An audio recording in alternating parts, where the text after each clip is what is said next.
Assalamualaikum warahmatullahi wabarakatuh. Bismillahirrahmanirrahim. Alhamdulillahirabbil alamin.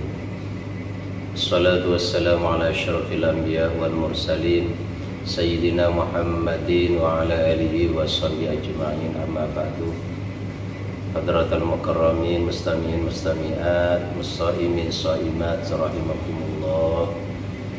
Alhamdulillah, mari kita mengaji kembali dari kitab Mukhtasar Ihya Ulumuddin. Qala al-musannifu rahimahullahu ta'ala wa nafa'ana bi wa maddana bi asrarihi wa bikum fid dharain amin.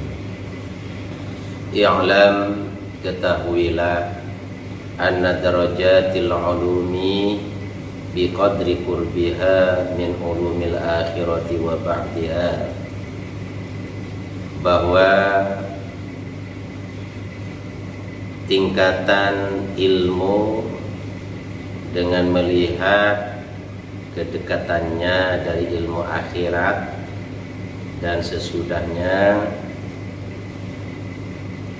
fakama anna ulumash syar'iyyat tafdulu ala ghairiha minal ulumi, sebagaimana bahwa ilmu-ilmu syariat itu lebih unggul, lebih utama atas ilmu yang lain. Belajar ilmu syariat itu lebih utama, lebih afdal daripada belajar ilmu lain selain ilmu syariat.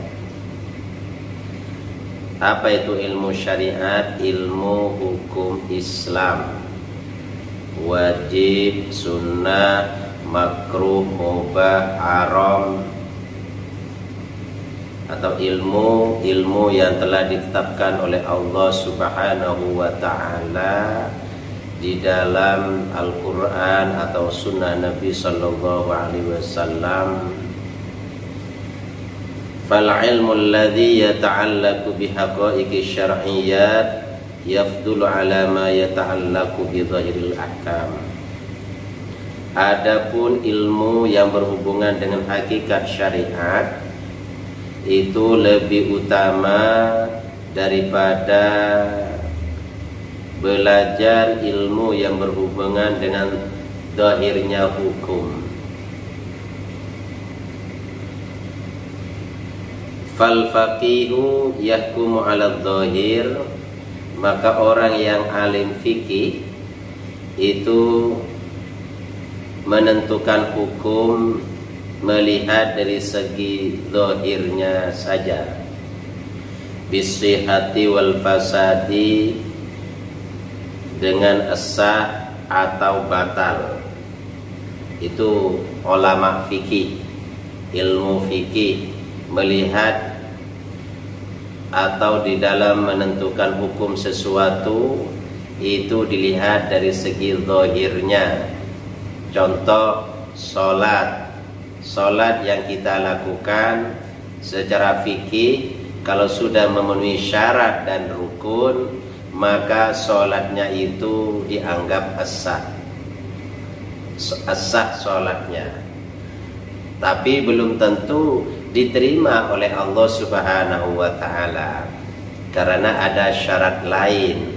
Nah, yang membahas ini tentang diterima tidaknya ibadah seseorang itu dibahas di dalam ilmu tasawuf atau yang dikenal dengan hakikat syariat. Wa wara'ahu ilmun yu'rafu bihi kaunul ibadati, ilmun ya'rifu bihi kaunul ibadati maqbulatan aw mardudatan.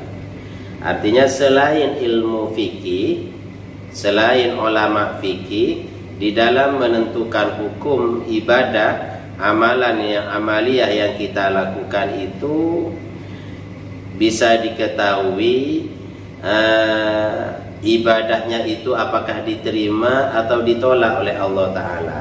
Kalau yang kita lakukan sholat, apakah sholatnya diterima atau tidak oleh Allah Subhanahu wa Ta'ala. Itu pembahasan ada di luar ilmu fikih, yakni yang disebut dengan ilmu tasawuf, dibahas di dalam ilmu tasawuf. Wa dzalika min ulumis sufiyah ala ma sayati. Jadi bahasanya ini ada di dalam ilmu tasawuf. Wal ulama'ul masyhurun alladzina ittakhadhan nas madhahibahum wa waqtadaw bihim kanu qad jama'u baina ilmil fiqhi wa ulumil haqa'iqi wal amali biha. Adapun ulama-ulama yang sudah populer, sudah terkenal bukan hanya di Indonesia tapi seluruh dunia, itu menjadikan yang mana semua orang menjadikan pendapat mereka, ulama-ulama tersebut, dan juga pendapat mereka diikuti. Ulama tersebut mengumpulkan ilmu fikih dan ilmu hakikat dan amal, itu dikumpulkan jadi satu. Dikumpul artinya sama-sama diamalkan secara fikih, diamalkan secara hakikat juga, secara amalia begitu juga. Ini yang memang sangat bagus, yang perlu kita ditiru.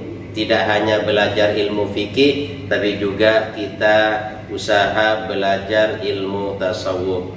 Karena kalau hanya paham ilmu fikih saja tapi tidak ngerti ilmu tasawuf, maka itu kata Imam Malik, man tafaqqaha walam yatasawwab fahuwa fasik.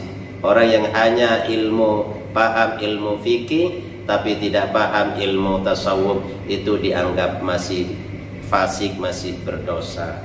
Begitu juga sebaliknya, wa man tasawwafa walam yatafaqqah. Orang yang hanya belajar ilmu tasawuf, ngerti ilmu tasawuf tapi tidak ngerti ilmu fikih, fahuwa zindiq. Oleh karenanya, jadi kedua-duanya ilmu fikih, ilmu tasawuf sama-sama harus dipelajari. Jadi insya Allah amal ibadah kita akan diterima oleh Allah Subhanahu wa Ta'ala. Sampai di sini yang bisa kami sampaikan, mudah-mudahan bermanfaat. Rabbana anfa'na bima 'allamtana wa 'allimna ma yanfa'una wa zidna ilma. Wassalamualaikum warahmatullahi wabarakatuh.